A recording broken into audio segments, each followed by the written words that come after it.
Sejam todos muito bem-vindos aí a mais uma aula e nessa aula nós vamos ver sobre tipos de contrato. Você sabe qual que é o melhor contrato para você vender na hora certa? Você sabe as modalidades de contrato que existem, as vantagens e desvantagens desses contratos?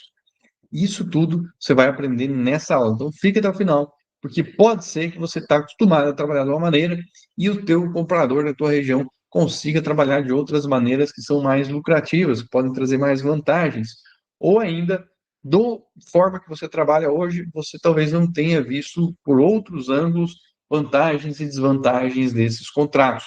Por isso, essa aula aqui de hoje é tão importante. Também, se você não é inscrito no canal, se inscreve aqui, é só clicar e eu tenho certeza que esse conteúdo vai chegar para mais produtores rurais e o agronegócio todo ganhe com isso, cada vez mais tendo conteúdos como esse focados na comercialização.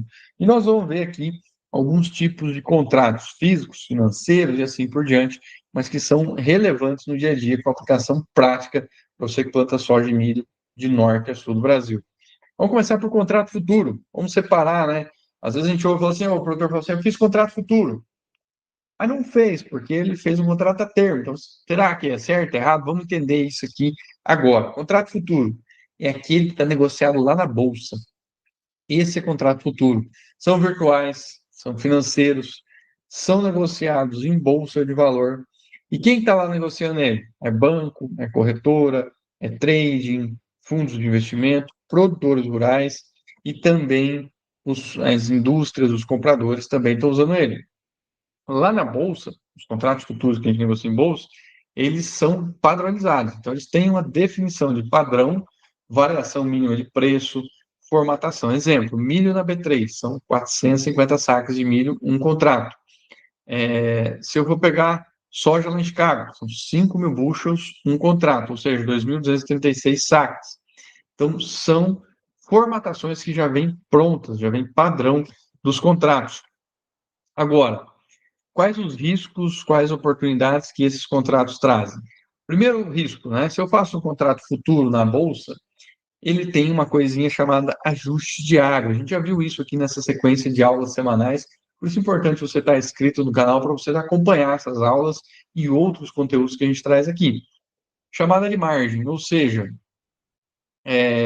se eu vendi hoje, o preço subiu amanhã, tem que pagar. No final do dia, a corretora vai chamar a caixa, vai chamar dinheiro e eu preciso pagar isso. Liquidez. Se o mercado subiu demais e eu não tenho dinheiro na conta, eu vou ser zerado, eu vou sair dessa operação, posso ficar devendo lá também. Então, para operar futuros, eu preciso ter muito caixa, muita liquidez dentro desse negócio. Risco operacional. Então, eu vou lá, vou fazer um contrato futuro na bolsa, e aí eu queria comprar 10 contratos, comprei 100. Ou queria vender e acabei comprando. Então, a bolsa, ela aceita tudo, né? O mercado, ele não sabe se você planta, quantos você planta, ele está lá, e o objetivo dele é te permitir acessar os contratos futuros. Agora, existe esse risco de operacional muito grande no dia a dia, e é importante você entender isso. Risco de variação cambial. Então, vou operar soja lá em Chicago, aí eu mandei dinheiro, o câmbio era 6, acertei, Chicago subiu, quando eu fui receber o dinheiro, o câmbio era 5. Perdi na variação cambial. Existe esse risco também no dia a dia.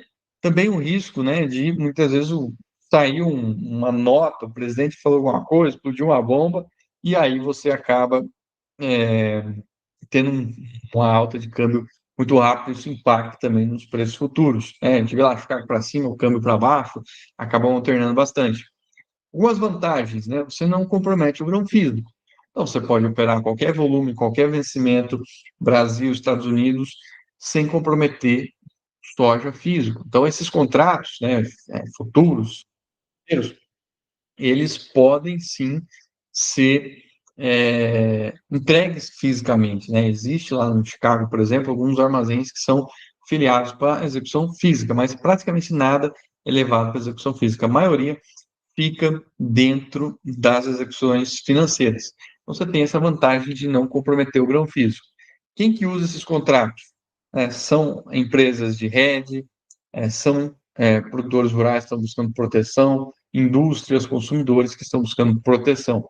E do outro lado, você tem o lado da especulação, ou seja, quem não planta nada e que está ali buscando ganhar dinheiro com a alta ou com a baixa. Não tem nenhum bom, nenhum ruim, porque o especulador dá volume de negócios para que quem busca proteção, como o produtor rural, tenha uma contraparte aí, tenha liquidez nesse mercado, consiga fazer essas operações um ano antes, às vezes até 2 anos antes. Agora, outros tipos de contrato. Contrato trazendo para o grão, para o físico mesmo, na realidade. Não é um contrato a termo. Aquele contrato que você vende com antecedência é um contrato a termo. O contrato que você vende hoje é um contrato a termo. Qual é a diferença, né, do que a gente viu nos futuros? É que o contrato a termo ele é feito entre duas partes, ou seja, comprador e vendedor. Eu ligo lá na Cargill, vendo soja para a Cargill. O risco está entre a Cargill e a minha produção, ou eu e o produtor e o comprador. Então, essa é a primeira grande diferença. Na bolsa, né, a bolsa faz a mediação entre compradores e vendedores. Você não sabe quem é a contraparte. E não precisa saber que a bolsa assume esse risco. Aqui não. Aqui você tem um comprador e um vendedor conhecidos. A liquidação, né, a entrega dele é física. E tem local, tem data, tem moeda. Então, vendi 100 sacos, 1.000 sacos de soja, R$ 100 para Cargill, para entregar no armazém deles, entrega março, pagamento 34. Então, tem tudo já conhecido e definido no contrato. Os contratos são customizados, ou seja, você tem quantos sacos você quiser. Quer fazer 1.000 sacos, 2.000, 10.000, 60.000 toneladas, você pode fazer num contrato. Então, os volumes são customizados, os preços são customizados, então o preço depende do preço do dia, mas os preços variam, não é uma regra fixa. Você pode fazer lá R$ 120 e 33 centavos, pode fazer. Também não é usual, mas pode acontecer isso. Geralmente comprador novo em trade, né? Às vezes quer agradar o produtor e fala, fiz 3 centavos ali, paguei tudo que valia, né? Então acontece isso às vezes no dia a dia, mas não é necessário. Na bolsa não dá, as variações são mínimas, os contratos são padrões, por exemplo. Também tem qualidades definidas. Via de regra, as qualidades seguem padrão de exportação, mas existem alguns contratos aonde você pode colocar uma cláusula que aceita uma mercadoria fora de padrão, soja variável, até 10, 20, 30%, alguma coisa assim. Existe essa customização nesses contratos. A gente vê alguns compradores até especializados em grão avariado, por exemplo. Quais grandes vantagens a gente tem aí? A gente tem garantia de preço e de fluxo de caixa. E esse contrato a termo é a forma de hedge, ou a proteção rural que o produtor tem no dia a dia. Ou seja, quando você vende um contrato, você já garantiu aquele preço. Se o preço cair, você não vai perder nada. Que é o hedge, né? Hedge é a proteção. Agora, tem muito uma discussão, não, eu não vou vender físico, vou fazer só futuros. Beleza, só que os futuros eles vão te dar a variação de mercado. E se você vender o futuro de mercado civil, você ainda tem que pagar. Ou seja, você não tem um fluxo de caixa para pagar um adubo lá na frente, funcionário, assim por diante. Por isso que vender contrato a termo é importante, faz parte dentro da estratégia de comercialização, para mim conseguir juntar as contas.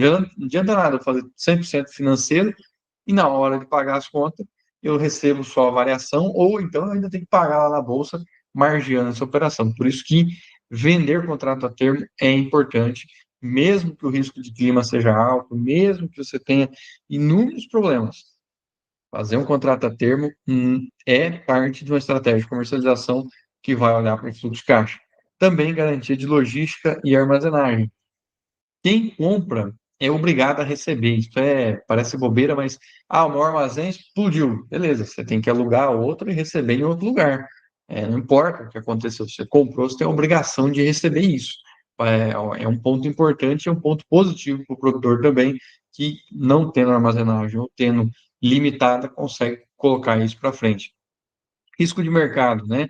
A variação de preço pode ser um risco de mercado. Então, vendia soja a 120, aí foi para 130. Putz, acabei vendendo barato. Ou caiu. O comprador também pode ter esse sentimento. Putz, comprei caro.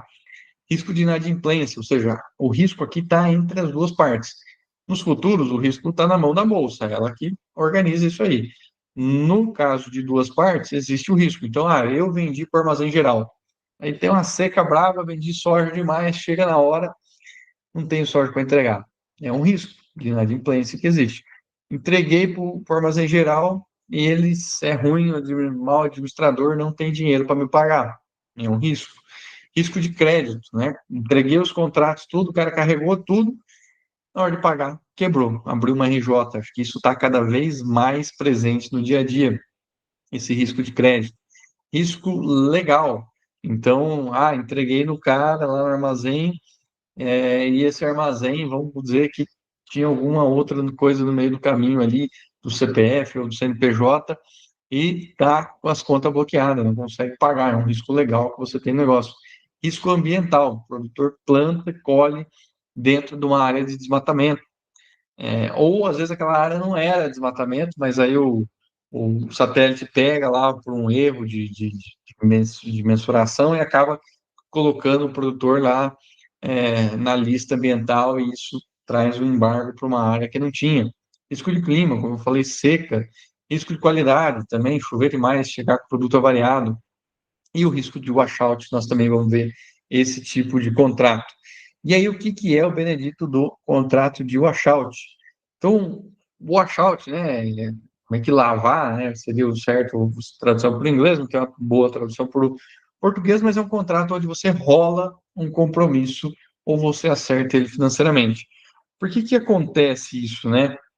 Quando o produtor não consegue entregar o grão, acaba acontecendo o contrato de washout. Na maioria das vezes, é possível fazer o contrário também, quando o comprador não consegue receber ou pagar, e aí faz, mas isso, pelo menos, eu nunca vi. É mais comum que o produtor, por alguma dificuldade, não consiga cumprir o contrato, e aí que é proposto o contrato de washout, por qualidade, ou seja, choveu demais na colheita, isso acaba avariando o grão, e com isso a necessidade de entregar mais volume, o produtor não tem, ou então não quer entregar mais e quer resolver financeiramente aquele negócio. Quebra de safra, então seca danada, não consegue entregar os contratos. Variação de preço, então às vezes, vendia soja de 110, na hora de entregar está 200. Pode ser que quem vendeu não quer entregar. Pô, estou perdendo R$ 90 por saco, não quero entregar. Então, isso, para resolver isso, existe a proposta do washout. Então, o washout ele pode ser físico ou financeiro, e ele vai buscar recalcular o valor financeiro ou o volume de grãos lá na frente.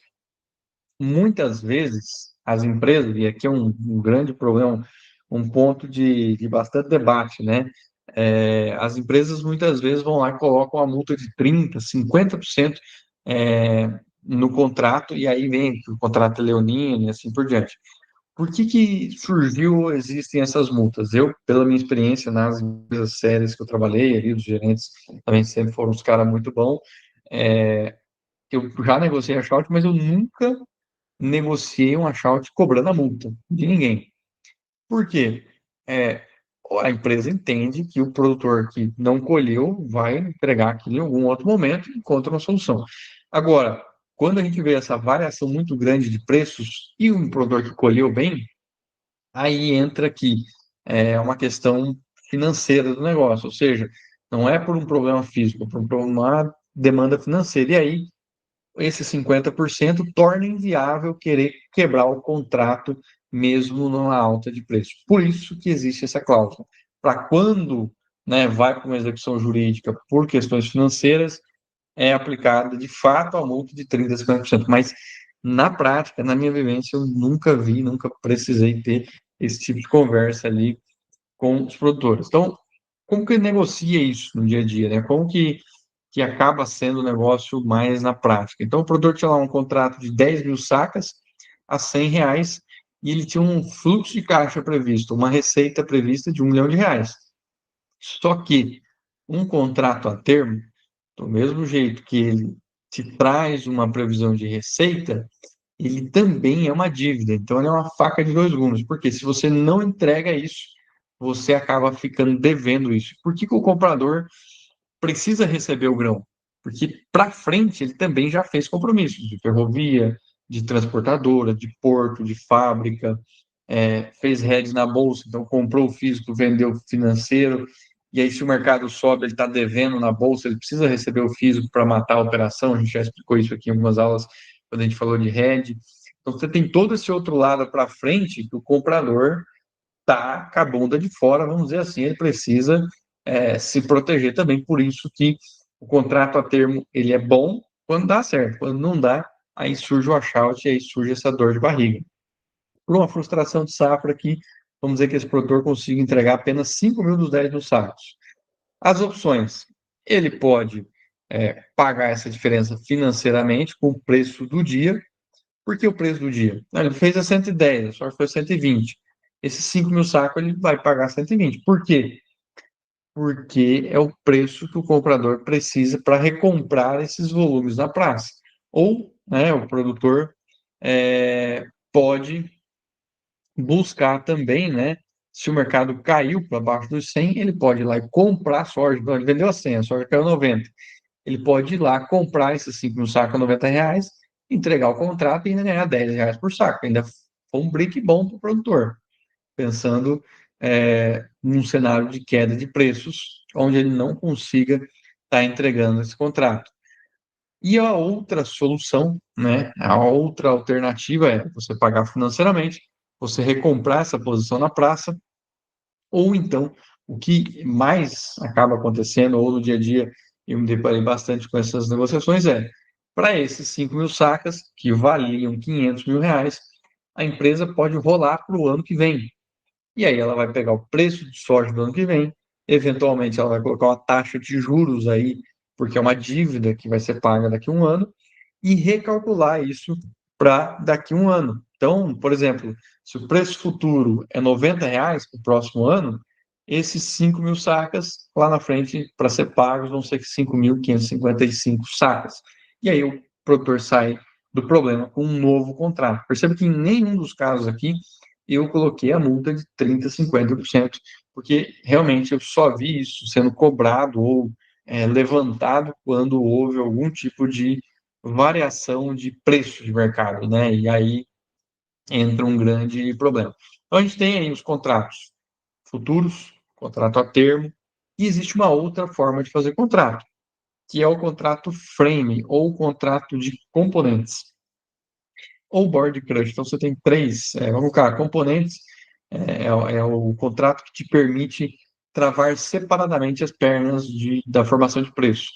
Relembrando a formação de preço, quando a gente pega 120 reais, dentro desses 120 reais eu tenho cargo, prêmio, custo e dólar, eu tenho tudo junto lá. Mas existem as formas de travar esses componentes separadamente. Quando eu vou fazer exportação, eu tenho um contrato de frame. Quando eu vou fazer fábrica, eu tenho um contrato de board crush. É um dos nomes que se dão. Não se preocupe com essas traduções, mas aqui vocês vão ficar craques com essas aulas também. Então, no contrato de frame, você pode travar separadamente os 4 componentes: cargo, prêmio, custo e dólar. Também nós já vimos só isso em uma das aulas aqui, tá no YouTube também, se você perdeu. Para quem que é recomendado isso aqui? Para quem entende os fatores de formação de preço de grão, para quem tem tempo de acompanhar esse tipo de contrato, para quem sabe fazer estratégia. Ele tem os mesmos riscos de um contrato a termo, ou seja, é um contrato físico, você vai ter que entregar o volume, é feito com o comprador e assim por diante. Mas ele traz os riscos e as oportunidades dos componentes. Ou seja, esse ano a gente teve prêmios positivos 50, 60, 80 centavos positivos, em alguns momentos agora, em julho, agosto, por exemplo, olhando safra futura. Era um excelente momento de fazer travamento. Nós trouxemos aqui para o pessoal travar prêmio, pelo amor de Deus. Agora, Chicago está subindo, está dando oportunidade de fazer trava. Todo mundo queria 11 dólares. Trava nos 11, trava 11,20, 11,40. Continua dando oportunidades para fazer travas em Chicago. E o custo depende de região. Se eu tenho ferrovia, se eu estou perto do porto e assim por diante. Isso impacta no meu custo e o dólar, né, é o último componente que você vai conseguir estabelecer. Então, ele traz a oportunidade de você formar o teu preço, mas ele traz o risco do descasamento dos componentes, igual agora. Muita gente, agora eu vou fazer um frame. Agora que o Chicago subiu, o prêmio caiu. O frete foi reajustado agora recente pela NTT, a tabela nova, tá caro. Não é a hora de fazer um frame. Então, você tem esse risco de descasar os componentes e acabar não tendo a melhor saída. E aí, eu posso fazer isso na exportação, que é o frame travando 4 componentes. Quando a gente vai para a fábrica, ela trava bases fechado. O que é bases? Bases é custo e prêmio. Então, no frame, você tem custo, prêmio, Chicago e dólar, quatro coisas. No board crush, você tem bases, e dentro de bases eu já travo custo e prêmio, e aí eu tenho Chicago e dólar. Então, quando eu travo, eu já travo custo e prêmio de uma vez, e aí eu fico só com o que tem na tela, que é Chicago e dólar. Na prática, a indústria pega a tua soja, ela compra Chicago e vende futuro de farelo e óleo. Porque aí, como ela vai, né, processar a soja, ela está fazendo o hedge do farelo e óleo lá na frente e te deixando aberto na cotação de Chicago. E aí tem algumas vantagens, você está travando custo de fábrica, você está travando prêmio fábrica. Então, essa é a diferença entre fazer um frame de exportação e um board crush para fábrica. Você tem três componentes, você tem base, Chicago e dólar, e no frame você tem prêmio, custo, Chicago e dólar para estar travando. Mas é igualzinho a um contrato que você faria, um contrato físico, e ele é recomendado para quem acompanha o mercado, para quem tem tempo de fazer isso. Geralmente é feito por tradings ou cooperativas que já estão mais avançadas na comercialização, e também ele tem a vantagem do seguinte: você fica exposto ao mercado futuro sem ter que lidar com margeamento, com ajustes diários. Isso aí fica na mão do comprador. Então você se livra desse problema. Agora, existem outros contratos. A gente viu contratos futuros, contratos a termo, frame, board crush, e existe também mais algumas formas de contrato. Existe o contrato a fixar, né? O que é isso? É um contrato onde o produtor ele busca, né, por experiência, duas coisas: logística e crédito. Então, ele faz lá, ele quer um crédito da empresa.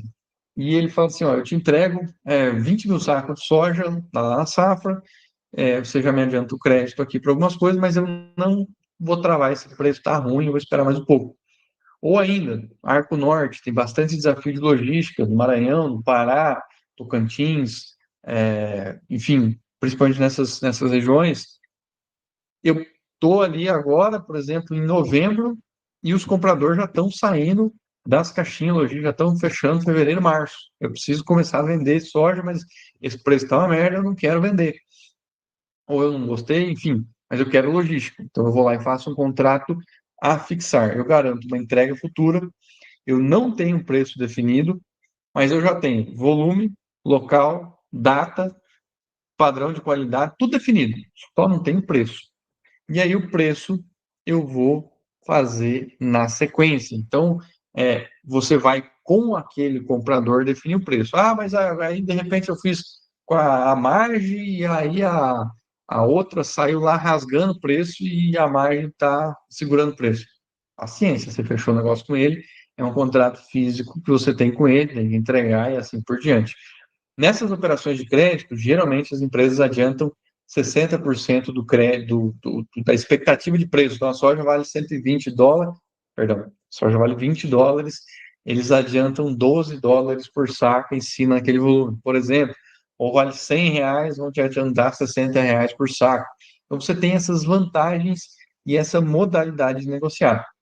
Talvez esse seja um dos contratos aqui também que no dia a dia é, não tivesse tão presente sobre essa possibilidade que é uma alternativa, principalmente para a logística, e que é importante hoje para os produtores que estão aí no Arco Norte já enfrentando o desafio para a safra que está vindo.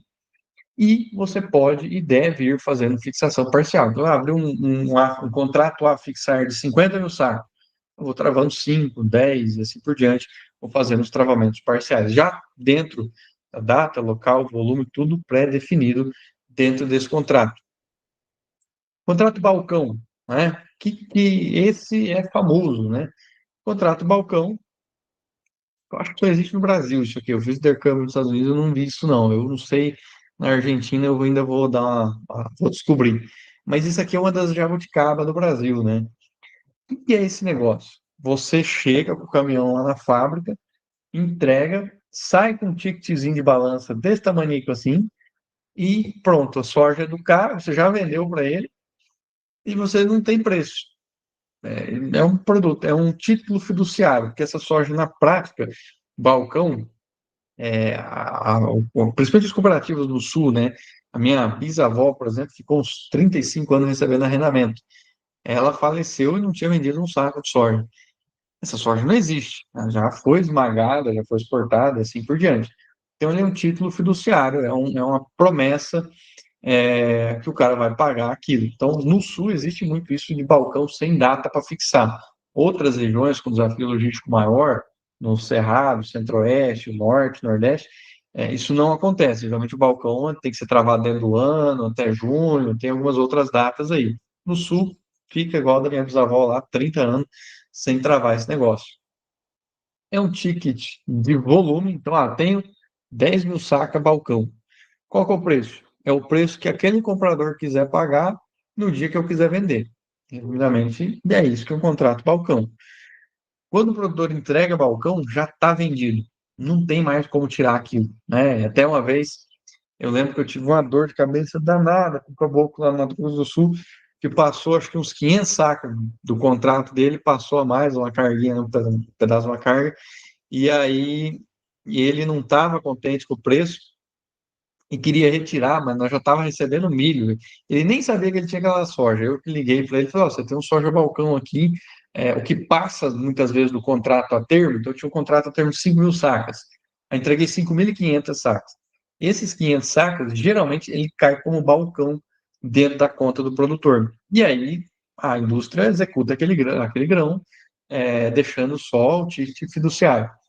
E aí não tem muito como retirar isso, a maioria dos lugares não tem. Também, isso é importante, quando vai entregar a soja, destacar na nota se essa soja é armazém gerais ou se ela é balcão. Alguns compradores dão as alternativas. Se você não fala nada, ele vai jogar balcão. E aí o que, que acontece? O preço do balcão costuma ser menor. E aqui vão colocar, no armazém gerais, ele cobra caro, mas a regra do jogo está na mesa. O balcão, você não tem custo, né? Na maioria das vezes você não tem custo, mas ele vai valer menos do que o grão disponível. E aí, gente, que fica o problema. Você não tem cobrança de taxa, de quebra técnica, de armazenagem, nada. Só que na hora de vender, ele vale menos do que uma soja disponível. O que que é disponível? Vamos trazer esse conceito. Disponível é a soja que é tua, né? Ou spot, ou disponível é a soja que é tua. Vamos dizer que você tem um armazém na tua fazenda, ela é tua essa soja. A soja que é balcão ela é do vendedor, perdão, do comprador. Então, é essa que é a grande diferença. E o preço do balcão costuma valer menos, porque o cara que está com a tua soja já deu destino para ela. Então, você vai fixar essa soja um ano depois, essa soja não existe. O que, que ele vai fazer? O preço disponível, que é o preço dele recomprar essa posição, menos uma margem, é o que ele vai te pagar. Então, na prática, é isso que acontece no dia a dia, por isso que vale menos. Então, spot ou disponível 150, balcão 145, 140, aí depende, não adianta muito brigar, mas a gente acaba vendo isso no dia a dia. Por que que é feito o balcão? Então, no Sul é uma prática normal, é difícil não ter balcão, praticamente todo mundo negocia balcão, porque os produtores têm um perfil de propriedades menores e trabalhar com a armazenagem da cooperativa. Então, esse é o grande ponto. Ou seja, é uma necessidade logística. Quais vantagens de trabalhar com balcão? Você tem essa vantagem de logística, você não tem os custos de armazenagem, que pode sim ser inviáveis em algum caso, você tem a segurança da cooperativa, então muitas vezes, aqui na região tem uns armazéns geral por aí, mas eu prefiro trabalhar com o balcão da cooperativa, que eu sei que ali eu recebo. Então o cara vai mexer com esse negócio aí, não vai mexer com o resto. Então esse é um ponto muito importante. Na colheita, fila de caminhão para todo lado, tal lugar não tem. Vai lá, entrega, acaba entregando balcão, porque se você chegar com o caminhão lá na colheita, na indústria, ela quer entregar, o cara fala, tem contrato? Não tem. Vou receber isso aqui ou vou receber os contratos? Vou receber os contratos primeiro. Vai receber soja à toa? Vai. Então entra com balcão, depois ele ganha um GRC lá na frente. Então essa é a lógica. Quais as vantagens do balcão? Gera dinheiro rápido. A maioria das vezes, em 72 horas, 48 horas, enfim, muda um pouco a política, mas você tem a vantagem de fazer um dinheiro rápido. Se o grão está lá no armazém, na sua fazenda, você tem que olhar a logística. Às vezes vai carregar daqui um mês, aí depois que carregou vai pagar. Então eu tenho que pensar 4, 6 semanas na frente no meu fluxo de caixa. Se eu tenho um grão balcão, eu ligo o telefone, vendo, virou dinheiro na mesma semana. Então você tem essas vantagens do balcão e desvantagens do contrato balcão. É bom demais para pagamento curto, fluxo de caixa rápido. Entra também dentro da estratégia de comercialização como uma alternativa. para se livrar de problema na logística, de colheita, de livrar logo, mas também como ter um fluxo de caixa rápido. Então, eu deixo um pouquinho em balcão, em algumas realidades, para mim ter um caixa rápido e o resto eu posso trabalhar dentro da minha fazenda ou no armazém gerais, assim por diante.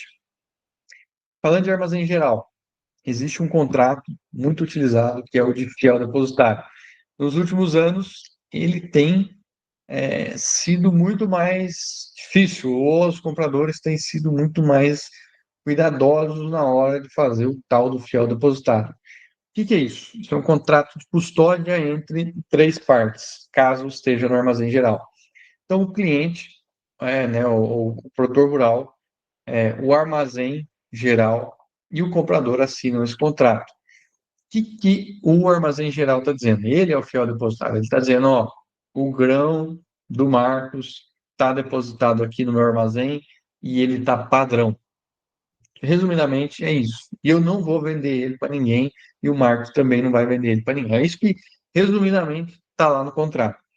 E o comprador, né, que ele vai olhar desse lado? Ele vai olhar que ele tem um pagamento para fazer, ele vai te pagar antes de carregar o grão. Então pensa lá, eu tenho um grão no armazém geral, já tem um volume determinado, já tem um padrão determinado, e aí vem esse contrato onde o produtor recebe o pagamento primeiro e o comprador carrega o grão depois, e o armazém geral é o garantidor, vamos dizer assim, é o fiel depositário que o produto está lá. Se é no próprio armazém da fazenda, o produtor acaba também sendo o garantidor. Caso seja o armazém próprio, o produtor também é o garantidor. Quando que isso acontece muito? Quando eu comprei soja para carregar e por algum motivo eu não consigo caminhão, né? A gente vê muitas vezes aqui no norte do Mato Grosso, secou o porto lá e secou o rio, o porto não está exportando mais, aí eu tenho que virar toda a soja do norte para o sul, e aí vira um problema logístico gigante. Eu tinha os pagamentos, o produtor tinha vendido o contrato a termo, contando com os pagamentos dele do 4 e do 5, disponibilizou o produto lá e o comprador não veio carregar, não consegue caminhão, não dá logística, assim por diante. Problema de quem? Problema do comprador. Na prática, o que tem que ser feito? O contrato fiel depositário, o produtor recebe e o comprador que assuma as despesas do armazém, as despesas de armazenagem e também o juro, qualquer coisa que tiver, o comprador deve arcar com essas consequências e livrar do produtor. Lembra que o contrato a termo também é uma faca de dois gumes para o lado do comprador. Ele tem que garantir logística, ele tem que garantir pagamento. É as duas coisas que ele é obrigado a garantir. O produtor tem que entregar o produto, tem que estar padrão. Vamos resumir dessa forma. Então, essa que é a ideia do fiel depositário. Também pode ser usado se o produtor quer um adiantamento financeiro. Então, eu vendi lá para frente, mas eu precisava receber agora. Eu consigo fazer isso? Com o grão disponível? Consegue. Ah, só tem logística empresa para daqui 2 meses. Consegue me pagar daqui um mês? É um tipo de negociação que entra. Por que isso está mais restrito nos últimos 2 anos? Por causa das RJ, né? Então, se o comprador desconfia que existe uma hipótese do RJ e ele paga antes e o cara abre uma RJ depois, ele perdeu, porque o grão entra junto na RJ e congela as dívidas. Então, por esse motivo que os compradores têm sido mais reticentes nos últimos anos. Qualidade, também é um BO, né? Vendi, recebi na hora de carregar, tá ruim o negócio. Então, isso também vira um BO, vira um achate lá na frente. Então, são alguns detalhes, mas o que eu quero trazer para vocês não é o juridiquês do negócio, as cláusulas, porque isso pode mudar de comprador, de armazém geral, de produtor, de região, mas a lógica que existe e os tipos de contratos que tem na mão aí para estar trabalhando. Alguma dúvida, alguma pergunta aqui?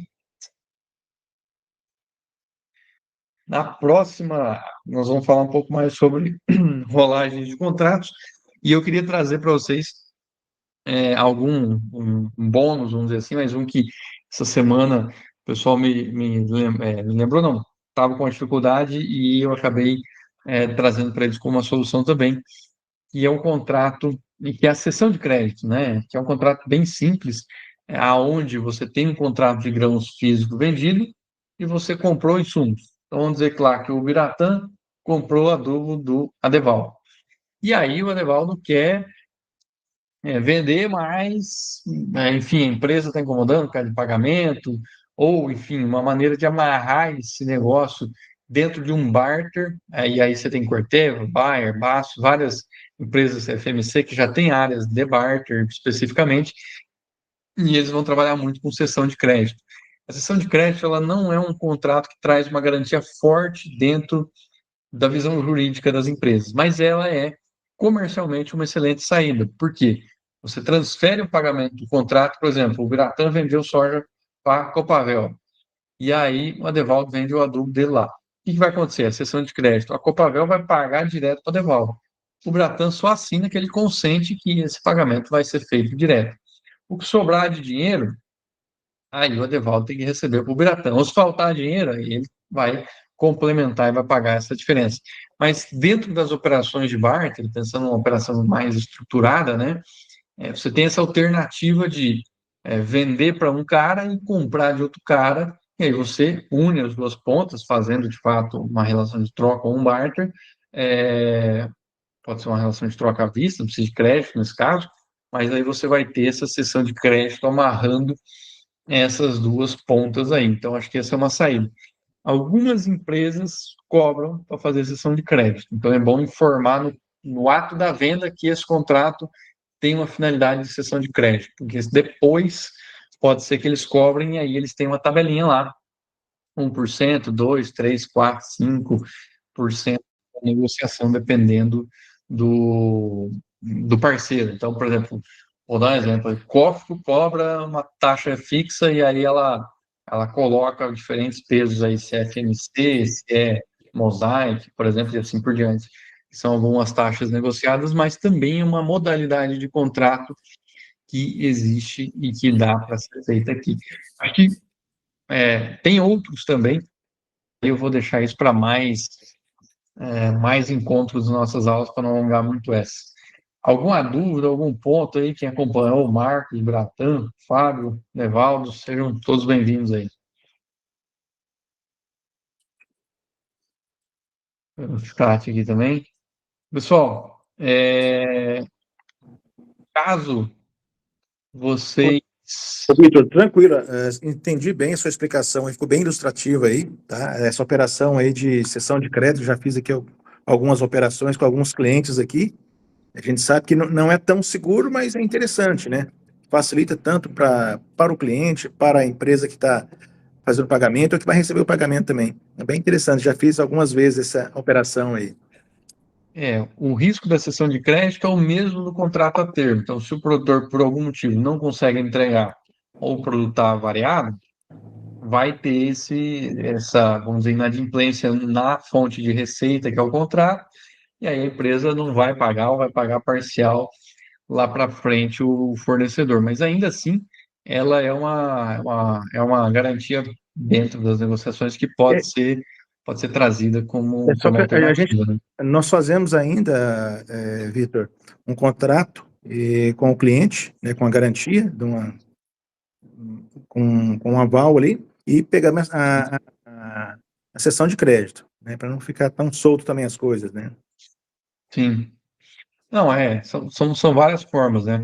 Eu vejo que às vezes o pessoal costuma trabalhar de uma maneira ou ouve algum desses contratos, mas nunca viu na prática, por isso que eu quis trazer nesse Perfeito, encontro aqui. Toda semana eu vou trazendo algumas dicas de comercialização menos financeira, talvez mais física, vamos mesclando as duas coisas aí. perfeito. Obrigado pela explicação aí, pela aula aí, Vitor. Valeu, obrigado. Obrigado a vocês aí.